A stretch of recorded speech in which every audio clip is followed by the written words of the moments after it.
Welcome to the Slop Temple. We pray this video helps. You start by picking a professional headshot because first impressions matter.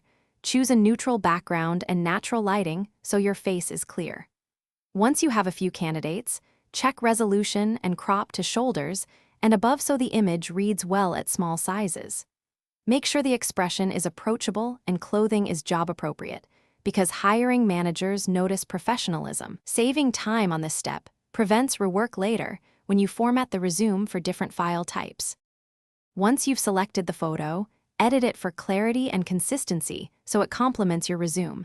Crop to a professional ratio like 4, 5, or square and center your face.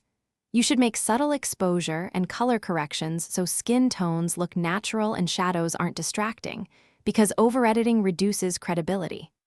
After editing, export as JPEG or PNG and compress to under 200 KB while preserving quality so the resume file stays small. Now insert the image into your resume header where it aligns with your name and contact details, because consistent placement improves scannability and visual flow. Resize to roughly 1:2 to 1:6 inches so it's visible but not dominant, and lock proportions to avoid distortion.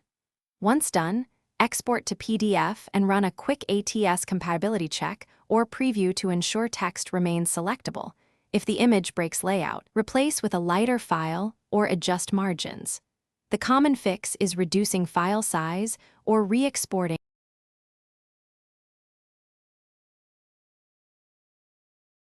Thanks for watching. Consider subscribing if we helped you.